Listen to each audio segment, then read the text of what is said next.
We now go live to former Lyon manager Luke Coates on what looked like a terrible green screen. Luke, what do you make of Lyon fans' anger? I expect them to be a little bit upset, but the way they've reacted has been extreme. And on that note, do you like present old manager left you? Yeah, the present that he left me was very nice. I did not expect it. It was wonderful to arrive and have such a gift awaiting me. Me again. Just wondering what you make of accusations that you're selling out with this move? It's not. I'm not selling out. I mean, we're selling out the stadium, but I'm not selling out myself, am I? I'm here to win. That's why I've done it. Bloody hell. So please explain why you have made this move. You want me to explain again? Well, basically, if you can't beat them, join them.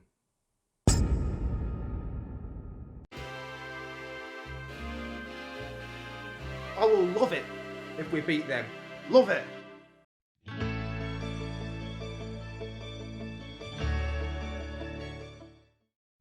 Yes, welcome back to Entertaining Abroad, where we've done the unthinkable. I've done it. I've gone for glory, right? So this, as you may know, this is a Glory Hunter style thing with a different name. So we're trying to win the League and Cup and all the European competitions. So, with that in mind, I've ended up at Paris Saint-Germain. But, right, this is a promise, because, I mean, if we don't win the league, we'll be sacked. This is a one-season job. We get in, we get the French league, we maybe even compete for a Champions League, and then we get out after a season, right? And that is because nobody wants to sit here and watch a whole series of Paris Saint-Germain winning the league over and over again. I mean, they've done it 4 times already in this save. So, yeah, welcome to Paris Saint-Germain. How did we end up here from Lyon? You're confused because obviously Paris Saint-Germain won the league last time, so they had no reason to sack their manager, especially Thomas Tuchel got them to the final of the Champions League as well, which they did lose. The reason we're here is because the only other big job that came up was for Juventus, or Zebra as they're called here. I went for it, and then the notification came up that I had been unsuccessful and I was annoyed. And then I saw underneath they've decided to go with Thomas Tuchel, and at that point it clicked. He was the manager at Paris Saint-Germain. There's been a managerial merry-go-round which has opened up the spot for me to do this. Think about it this way.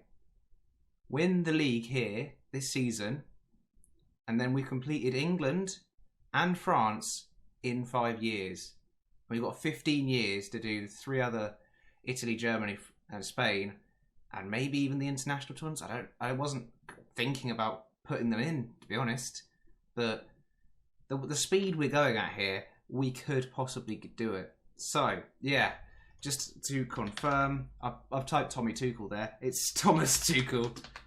The fun-loving German is now manager over at Zebra, and I hope he fails miserably. And then that job will be coming up again, as they're apparently 20th. Oh yeah, because of the Z. We haven't started the season yet. So, there you go. He's pretty good, apparently.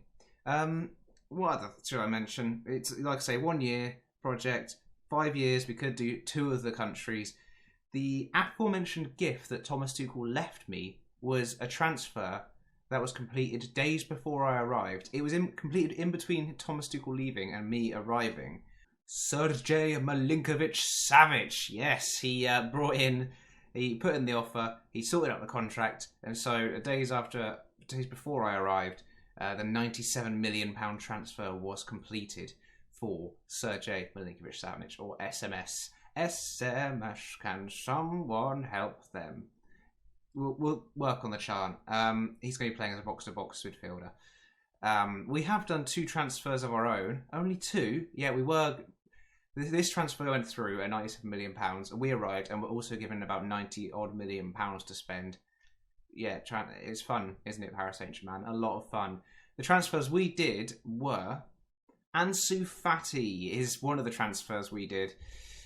He is going to be playing a backup role or rotation role with Neymar, who is actually in his 30s now. Can you believe it? Time flies. Ansu Fati's 21. So I've ruined all future prospects of him being available at other clubs, which is probably annoying. But I spent £83 million. Not all of that is up front. He hasn't played that much for Barcelona, but we're going to get him first team football. I think he's brilliant already. Again, Musa Barrow missed out. We nearly signed Musa Barrow, but, you know, it took too long to respond to my initial bid, so that's their own fault. We also brought in one other player, which is a right-back option. And not just any right-back, it's a right-back I've been keeping an eye on for a good couple of years now, both at Newcastle and at Lyon. Neither time we could get him because the cost would be outrageous, because he is probably going to be the best right-back in the world very, very soon. And well, again, I've ruined the chance of ever picking him up again. Now I put him at Paris Saint-Germain. So, you know, I'm not helping myself in the future. I'm not helping future Luke out. So future Luke, if you see this, sorry about that. But he's going to be my complete wing-back on the right-hand side, rotating with the other right-back who is already here. We spent £47 million on him. Again, not all up front, but a lot of it was. And we've used all the transfer budget that was left on those two players. If you take a look here, my head's probably in the way, but you can see there's a lot of players that have left. Nobody that important has gone. And you can see the transfers. These weren't the ones that Thomas Tuchel did before I arrived. 3 free transfers in Castorvilli, who was a very good midfielder. Martin Darun, who's a very good 33-year-old midfielder. And 37-year-old Leonardo Bonucci on 105. I'm not sure why they've done that. I'm really very confused as to why they've done that. The last 3, the SMS, I'm very happy with, but why he's got Bonucci in? I guess he can run a mentoring group, but it's really not ideal. In terms of the team itself, I'll show you in the squad's depth view, the sort of players we're working with. We've got Andre Onana, who is our first choice goalkeeper and a brilliant one at that. In real life, obviously, he's been banned for a while, so never mind. Areola is a very good backup as well. £145,000 a week to be a backup goalkeeper who barely ever plays is not bad. He also just had a testimonial, so good for him. Left back wise, we've got Alex Grimaldo, who is here, 28, very good. Can play complete wing back, which he will be. We'll look at the system in a minute. It is a 4-2-3-1, but it's a special, close to my heart 4-2-3-1. And Junior Firpo is again the backup left back. Again, very well rounded, brilliant, all everywhere. Centre backs, we have options here. We've got Marquinhos, who's 30, still here, still captain. Apparently they say he's best as a fullback, but no, he's not. He's best as a ball-playing defender in the middle. Alongside, mainly, his partner will be Kimpembe, who is another ball-playing defender who is very good. The French connection in the middle there. I mean, Marquinhos is Brazilian, so that doesn't make any sense what I've said there. But they'll be playing together. The backups are on this side, Koop Miners, who is brilliant, ball-playing defender, can actually play in centre midfield as well, and the best penalty taker at the club. And on the other side is Mancini, who is a 28-year-old Italian centre-back, again, ball-playing, and just very good. Model citizen. We've got 2 model citizens playing on the right-hand side of the centre-backs. And we've got, yeah, it's just brilliant. Right back, like we say, we brought in our... That's another one. This is just another wonder kid, by the way. He's just hanging around Paris Saint-Germain. But I didn't think he was quite good enough. So I brought in my own, as we saw. Ogur Aktas. I didn't actually say Ozgur. Oh, it's Oscar, but it's Ozgur. Ozgur Aktas. Lovely name as well. So he'll be rotating with the one who was already here, which is 32-year-old Sergi Roberto, who is good, but still world-class apparently, and can play in centre mid. But he's going to be playing our right-back spot and rotated with Ozgur Aktas. Again, brilliant player. So I can't complain. As you go up the field, there is quality here. In the middle, there is too many options to think about. Like SMS will be starting here. We've got Bernardo Silva, who's going to be somewhere up here, more likely. There's just so many options. 9 more players. Okay, let's just look. I'll just show you this list for the midfielders. So, Kulinevsky, Bernardo Silva won't be playing there. Neither will Kai Havertz. Koopman will be a centre-back. So, Locatelli is another option at centre-back, centre mid. He's very good. We've got Frank Baldo. He won't be playing there. We'll show you him in a minute. Castavilli, as you saw, was brought in. Martin de Roon will be playing. Danilo Pereira, 32 years old, will be playing as well. Grimaldo can play centre mid, why not? And Jeffrey Kondogbia is still here, 31. Tried to sign him for Newcastle, but he moved to Paris Saint-Germain. Same thing with Locatelli, actually. Both of Kondogbia and Locatelli I tried to bring in for Newcastle, and the same summer they both went here to Paris Saint-Germain. So there's options across the midfield, and plenty of them for the two centre mid positions. Going forward, then, in the centre of attacking midfield, we will probably be playing... Let me just check my little formation thing I've got in here. Bernardo Silva will be starting in the centre. More likely, I think. Yes. Kulinevsky can play there, but he won't. Actually, no, Kai Havertz, I think, is what we decided on the centre. Okay, I've just got too many options. Frank Baldo is a 17-year-old. Yeah. What else can you say? He's going to be starting some games as well. So I'd say Kai Havertz and Baldo are the centre options. Bernardo Silva can switch between these two positions. On the right-hand side, Kulinevsky will be starting most games because he's elite, really. And being backed up by Bernardo Silva.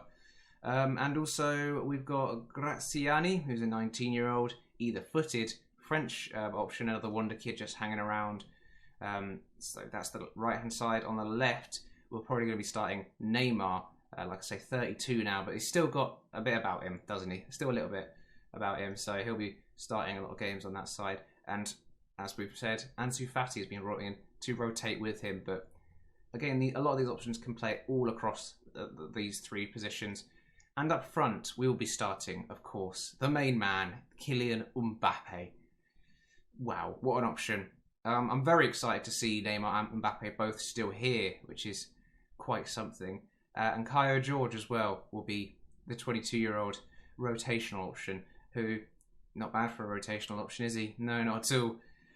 Like I say, we have a lot of options in all aspects of the pitch. And how will they be playing in this, which I haven't put the name on yet? Let me put the name on it for you here. Super Attack Force Go.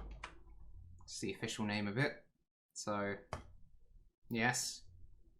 It's an attacking 4-2-3-1 with two covering ball-playing defenders who both need to be quick. Luckily, all of our centre-backs are.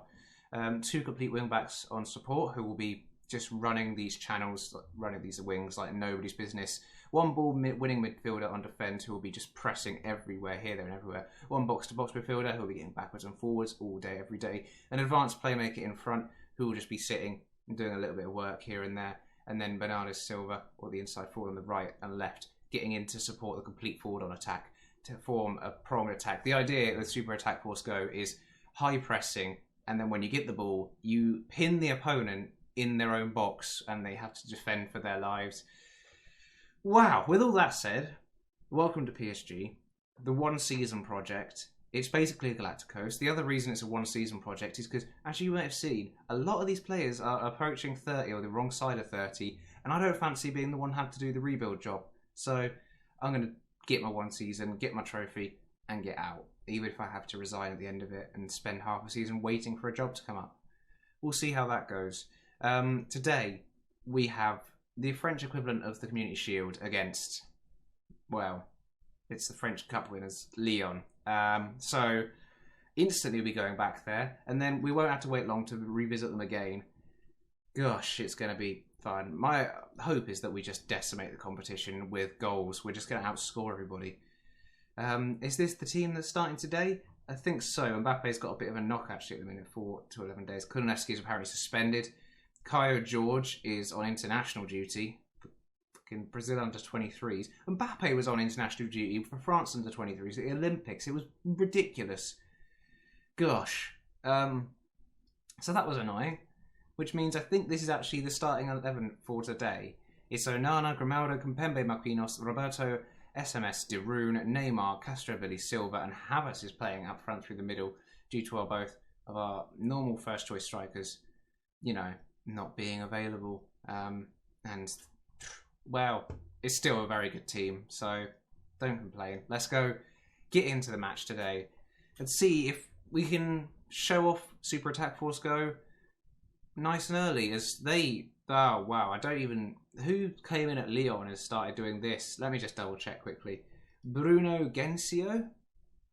He's not the best, is he? He's had 7 jobs. Milestones? He played for Lyon back in 1989. Well, good for him, I guess. So, and he's done it again, 2016 and 2018. Did he play for them at that point, or was he manager? I'm assuming he was manager. Jobs. It doesn't say that though. It doesn't go any further than that, so that'd be why. But he's a Lyon old boy, and well, let's just say I got Vinny Jr. and Trincao back on loan before I left, so I've helped him there. I've really helped him. I could have left him with nothing, and I haven't. I've left him with a really good squad, so hopefully he does something good with it. We can only hope. As I'm going to submit the team as they are. I'm losing my voice. Luckily, I've got a cup of tea here, so I'm going to have a bit of drink of that before we get into it. Just give me a minute. Here we are then, in the dressing room for our first ever team talk. Win this trophy for yourselves, but also for the fans. They've been magnificent and deserve success. Yes, apart from Paris FC, who play in the lower leagues of France. Of course, I believe Paris Saint-Germain is the only sort of major team in Paris, so... Yeah, I've recently been reading Soccernomics, a nice outdated version of it, of course. Fans are excited, I'm looking forward to it. It's a special day, I can't wait. I've recently been reading it, and it's the chapter I'm on now is been talking about why industrial cities had an era of dominance in football and in European competition, and now we're starting to see capital cities get more sort of a footballing heritage. Very interesting. I would recommend reading the book, but that's not why we're here today. Apparently we're here so I can lose my voice. But we're here today to play Lyon. Oh, it's an atmosphere. It's an atmosphere. Let's see what we can do. As we've got to highlight straight away Sergio Roberto into Castrovilli. Let's see if we can put Super Attack Force Go into action straight away. Sergio Roberto hits towards Havertz. It's down towards Neymar. And he should have scored there. Kepa saves. Oh, hi Kepa. Nice to see you again. We know he's a good keeper. We know that Tommy Tuch's PSG side didn't do a lot of attacking, so we're here to change all that. We're here to get the most out of these players as we go on the attack again. You're pinning them in their area straight away. Castrovilli down to SMS back to Sergio Roberto. Have a shot, mate. He hits the bar, and Gyangyon, who's playing at right back, Ganangdong, still can't say his name, and not even there anymore, so it doesn't matter. We've dominated these first 10 minutes and should have probably been 1-0 up as we've got a corner. Of course, we've got our corner routines to make up for the goals that we should score as SMS goes just wide. Of course, they've now got Jerome Ongwene as well who can play for them.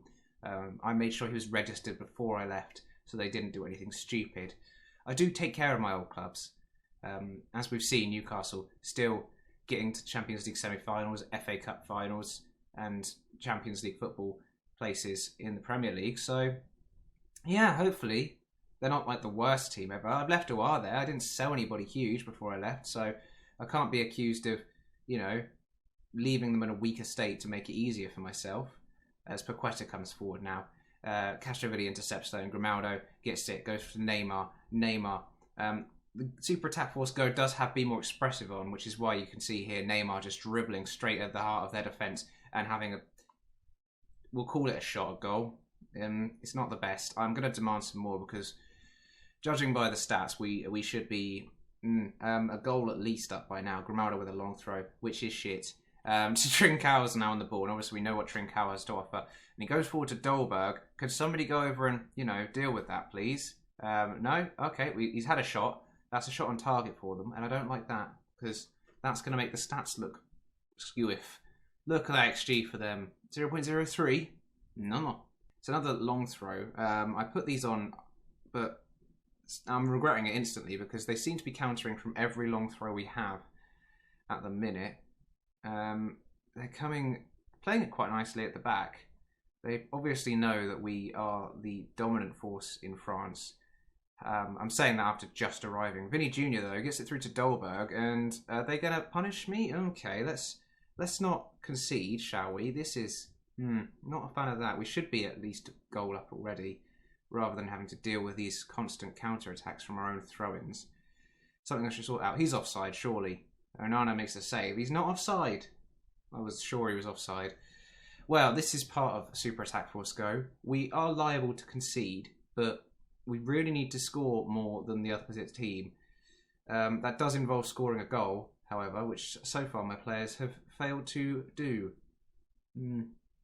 So we'll just... It's the first game. It's the curtain raiser. It doesn't really matter if we lose it, but I would rather start with a win in the first episode of PSG. Otherwise, you just affect... Thanks, Benny.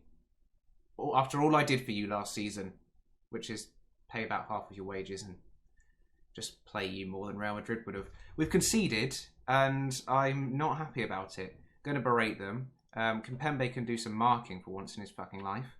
That'd be great, as a couple of the players not doing the business out there. And a corner. Can we just get a goal from a corner just to make us feel better? Kimpembe hits the bar. We've hit the bar twice now. And this is this just karma saying what you've left this team to sell out, and so you're being punished for that? Probably. Half-time has arrived. Still 1-0 down. So thrash the arms already. Far from pleased with that. There's some work to be done out there in the second half, and for that we may have to look at some changes. Not really sure who we have available to replace Bernardo Silva, but we do have players who can replace De Roon. For instance, Kondogbia can be a ball-winning midfielder, and we'll put him out there just because he's got a bit more acceleration, which is especially helpful. I don't know if the name is just wait until I'm actually recording to do this, but it seems that way.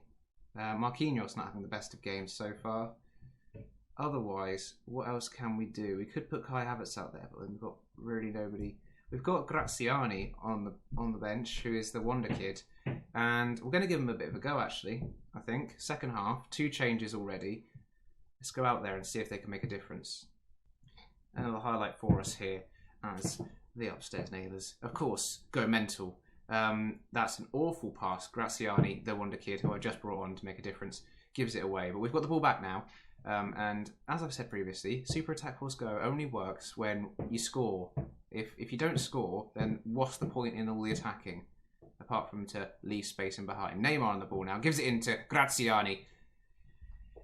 Okay, so you know what I just said about scoring, everybody?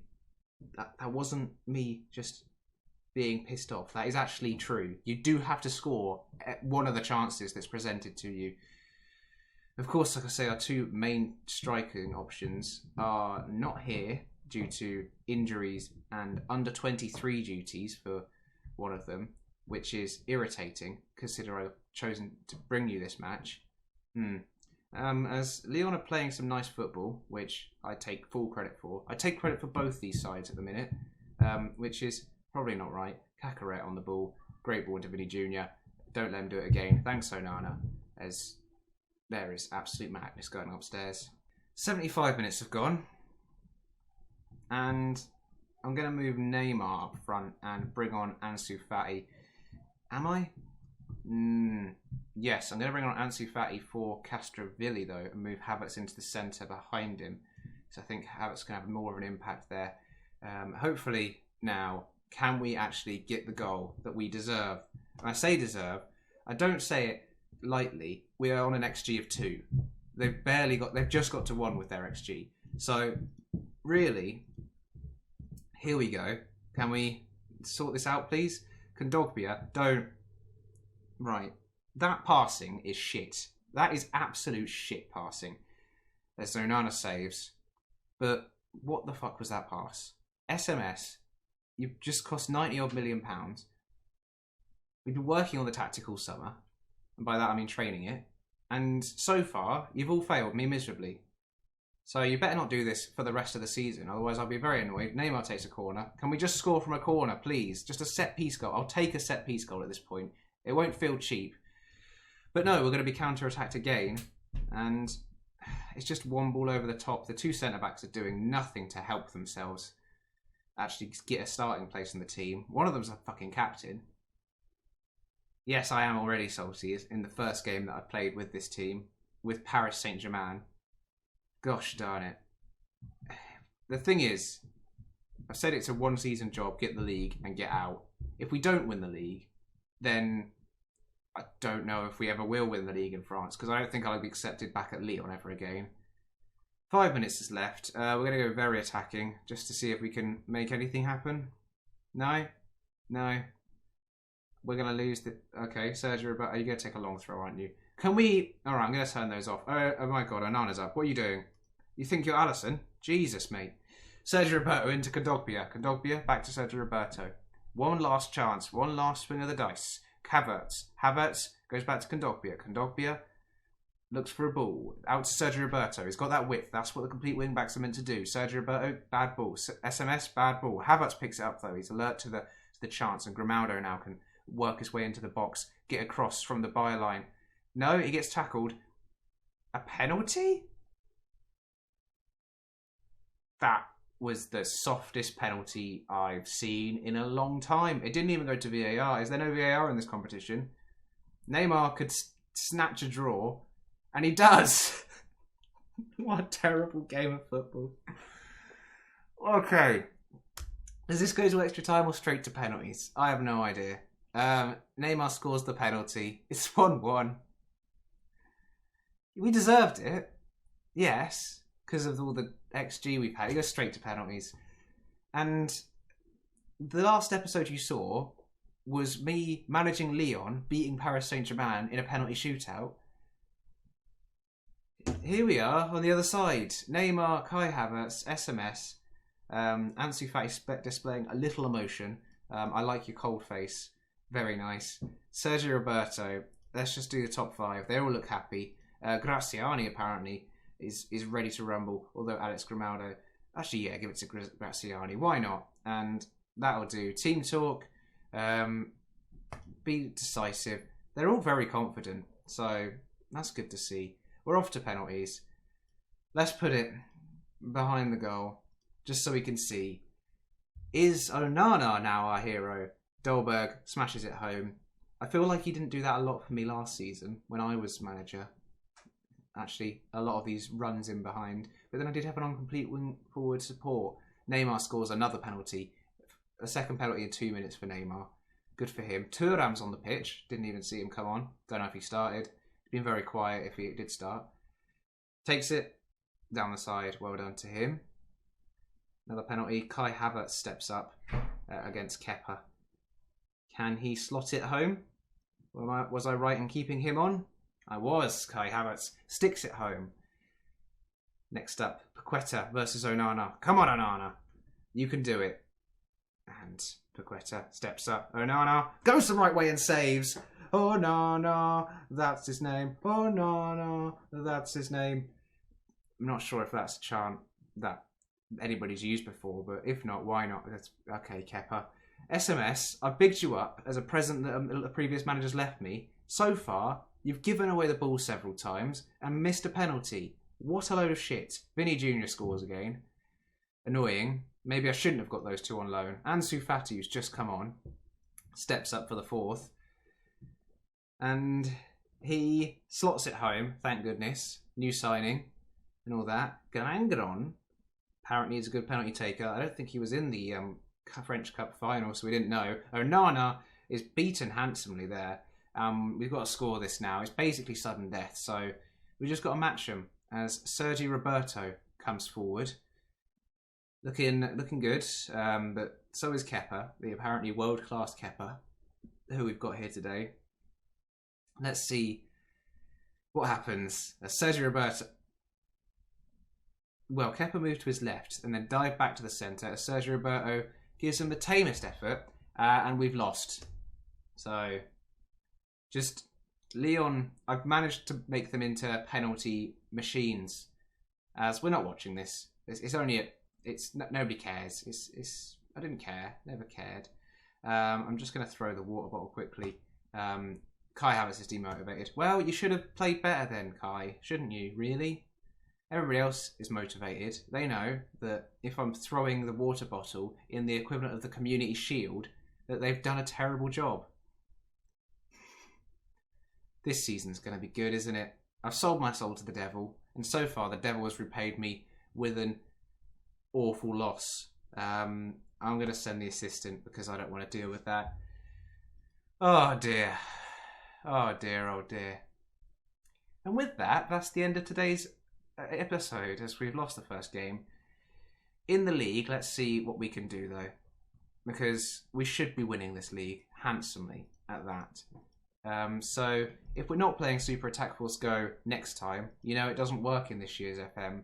And I'm saying that because I've played it in previous Football Manager games, this exact Super Attack Force Go, and it's worked wonderfully with big teams. Let's see if it goes again. The next time we'll meet back, should we do Lille and maybe Lyon again? Let's do a Lille and Lyon, a double bill next time. And we can see how the first few games have gone. If you like today's episode, like, favourite, subscribe, tell everybody you know, ring the bell, and tell me how much I've sold my soul in the comments and if you think it will pay off. Thanks for watching. Bye-bye.